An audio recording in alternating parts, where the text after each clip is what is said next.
This video is brought to you by Cool green clothing coming straight up out of that DMV.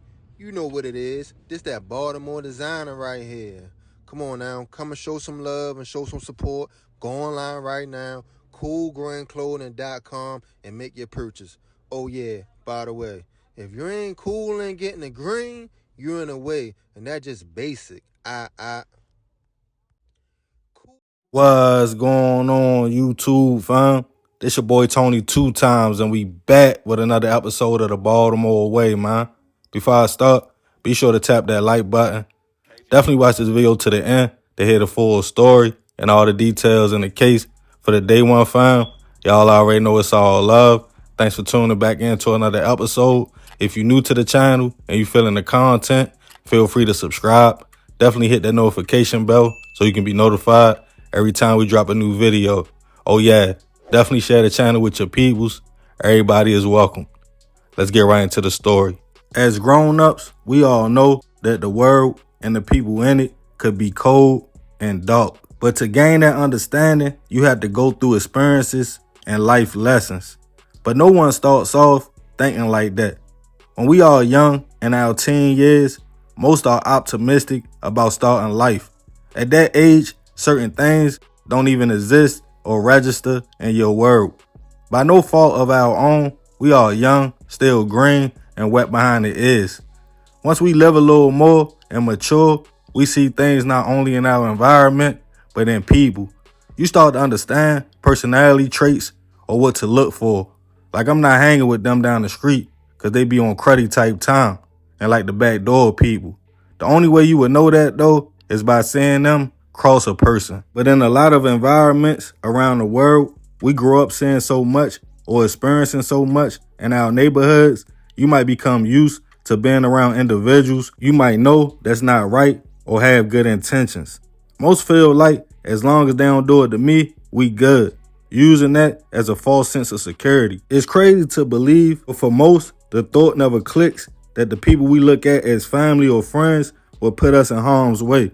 You think to yourself, this my peoples. I know what type time they are on, but they would never do that to me.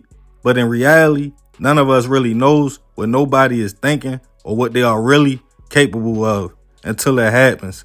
But unfortunately, by that time, it's too late. And on this episode of the Baltimore Way, we'll be taking it all the way back to 2011 to discuss a case of a man's trip to his neighbor's house that led to his strange disappearance.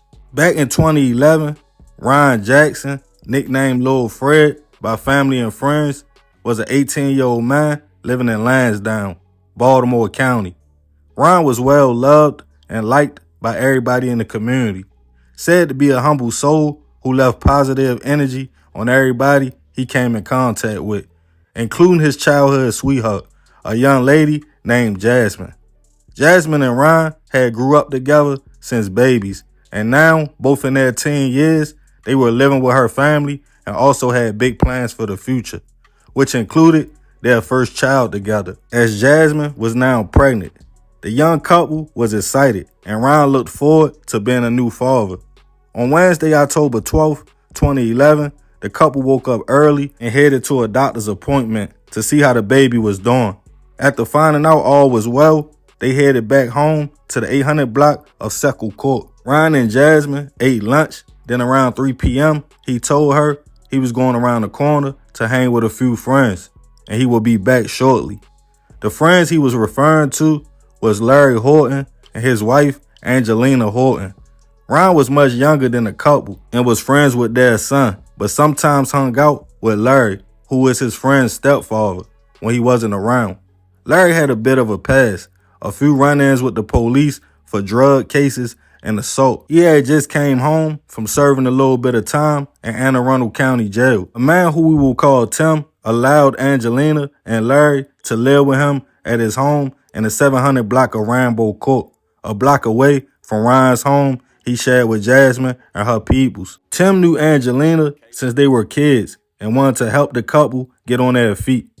The day when Ryan came by, he spoke to a few people around the way he knew and began chopping it up with Larry.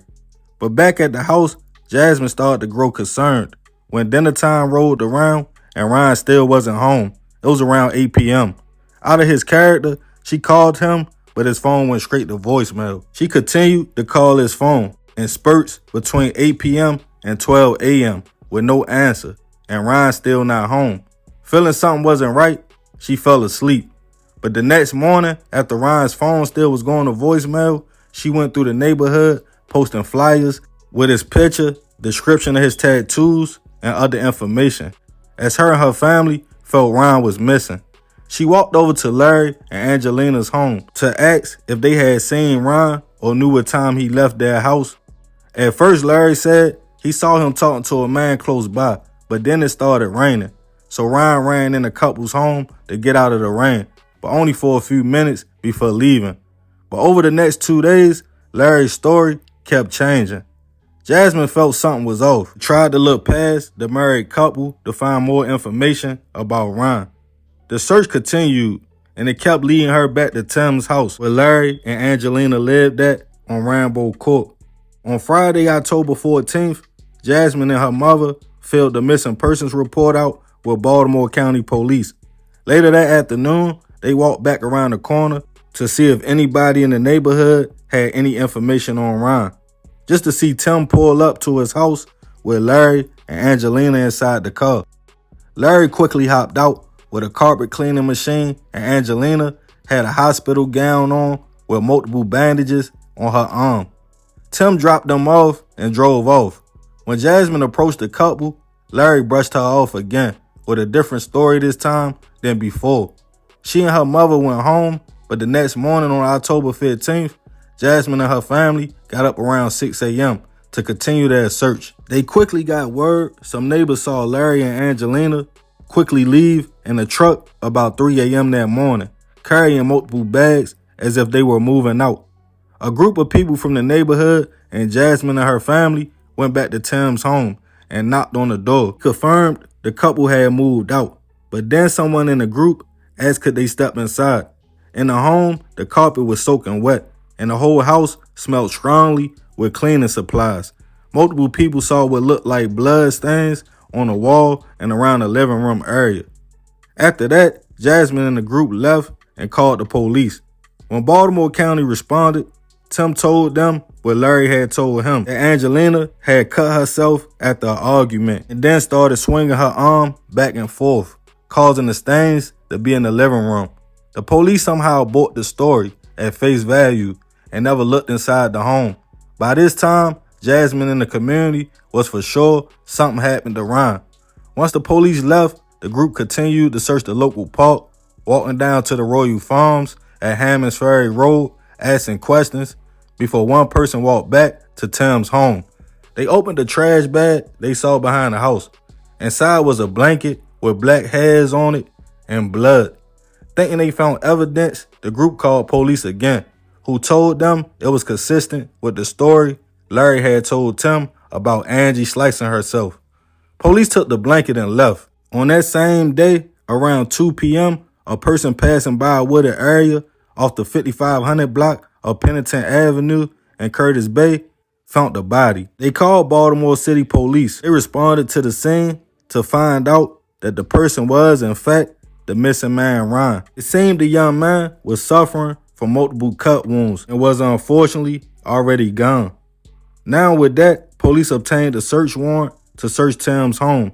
Inside, bloody curtains were found and trash bags, items with blood on them, including a hatchet, empty bottles of bleach, and Ryan's wallet. After hearing the horrific news her child's father was gone, Jasmine and the community walked around to Tim's house to see police carry out a couch with an imprint of a body, which everybody knew that had to be where the incident took place. As the autopsy was done, it showed defensive wounds like Ryan was trying to fight off an attack with deep gashes to his body. The hatchet was pointed out as the weapon that took the young man's life.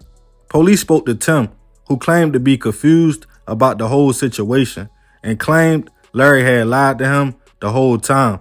He allowed the couple to stay there, but he stated he worked all the time. And on Wednesday, October 12th, the day Ryan disappeared, he got off at 10 p.m. He came home but didn't notice anything unusual.